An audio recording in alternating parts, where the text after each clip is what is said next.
सरकार किसानों की आय 2022 तक दुगनी करने के लक्ष्य को लेकर केंद्रीय कृषि बिल लेकर आई है। संसद में पास हुए कृषि विधेयक 70 वर्ष बाद के अन्नदाताओं को बिचौलियों से पूर्णतः मुक्ति मिलेगी। साथ ही अपनी उपज को इच्छा अनुसार मूल्य पर कहीं पर भी बेचने की आजादी मिलेगी। इस नए कानून से कृषि में आमूलचूल परिवर्तन आएगा, तेज विकास होगा तथा रोजगार के अवसर तेजी से बढ़ेंगे। किसानों का एक देश एक बाजार का सपना भी पूरा होगा। यह बात अजमेर विधायक एवं पूर्व शिक्षा मंत्री वासुदेव देवनानी ने भीलवाड़ा से पत्रकारों से मुखातिब होते हुए कही। इस अवसर पर उन्होंने कहा कि राजस्थान में किसानों का संपूर्ण कर्ज माफी का वादा कर कांग्रेस सत्ता में आई, लेकिन आज दिन तक राजस्थान के किसानों का कर्ज माफ होने का इंतजार कर रहा है। विगत भाजपा सरकार ने किसानों को राहत देते हुए विद्युत बिलों में 10,000 तक की छूट दी थी, जिसे कांग्रेस सरकार के आते ही समाप्त कर दी गई। कांग्रेसी सरकार किसानों की घोर विरोधी है। प्रेस वार्ता के दौरान भारतीय जनता पार्टी के जिला अध्यक्ष लादूलाल तेली ने सभी का स्वागत करते हुए कहा कि किसानों को अपनी उपज की एमएसपी मिलती थी, मिलती है, मिलती रहेगी।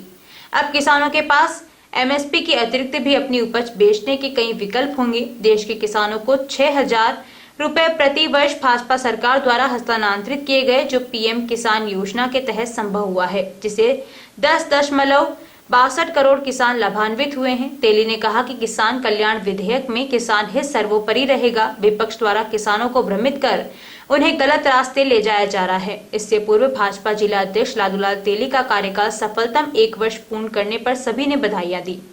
प्रेस वार्ता में भाजपा जिला प्रभारी दिनेश भट्ट, जिला प्रमुख बर्दी भील, जिला महामंत्री बाबूलाल टांक, मुरलीधर जोशी, प्रवक्ता कैलाश सोनी उपस्थित थे। इन्होंने कहा कि हम रोजगार देंगे, बेरोजगारी भत्ता देंगे। बेरोजगारी भत्ता तो मिला नहीं।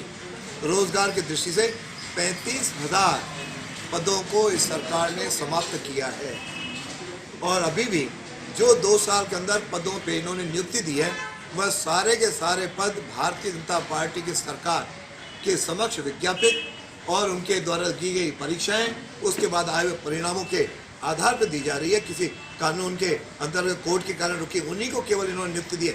एक भी नए व्यक्ति को नियुक्ति आज तक नहीं दी है।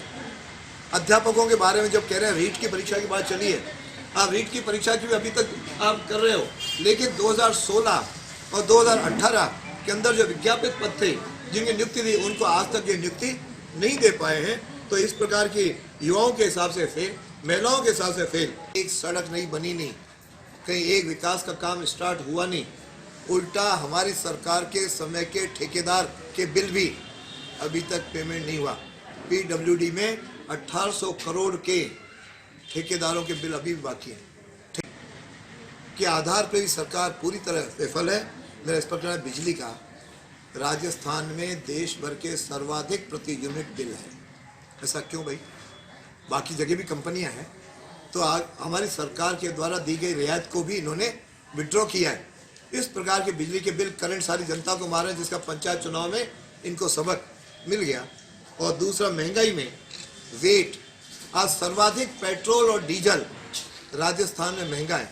यहाँ के गुजरात, यहाँ से हरियाणा, यहाँ से पंजाब, यहाँ से उत्तर प्रदेश, सभी में पेट्रोल और डीजल के 9 रुपए से लेके 12 रुपए तक के रेट अधिक है। मैंने हरियाणा में खुद अभी दिल्ली गया था, मैंने भरवाया 9 साढ़े 9 रुपये प्रति यूनिट कम है। कल गुजरात में आबू रोड से गुरु अंबाजी के दर्शन करने के लिए गया, तो वहाँ जो है या लगभग पेट्रोल 12 रुपये और डीजल 9 रुपये कम। तो ये वेट क्यों नहीं कम करते? तो महंगाई की जिम्मेदार अशोक गहलोत सरकार है। जो राजनीतिक दल इन तीनों विधेयकों की आलोचना कर रहे हैं, उनका दोगलापन आपके सामने आए।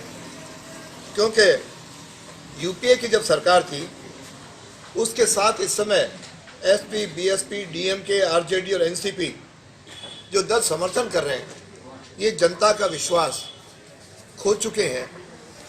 और देश में कहीं भी आंदोलन हो, एकदम से ये कूद पड़ते हैं कि उनका एक ही लक्ष्य है कि अराजकता फैले।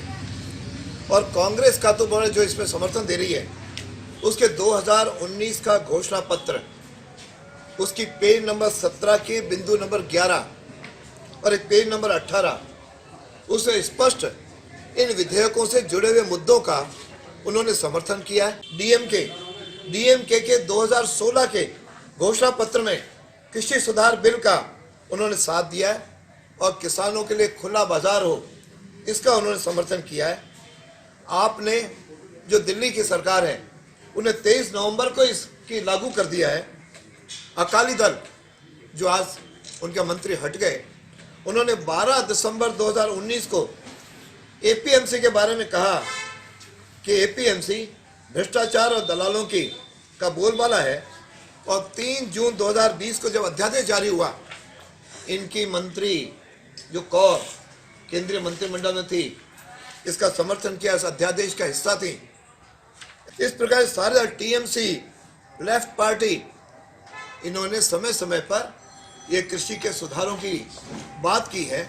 ये कहता है आप दूसरों से बात क्यों कर रहे हो, हर किसान संगठन से केंद्र सरकार बात करेगी, उससे बौखलाहट हो गई है, उससे ये आंदोलन चल रहा है।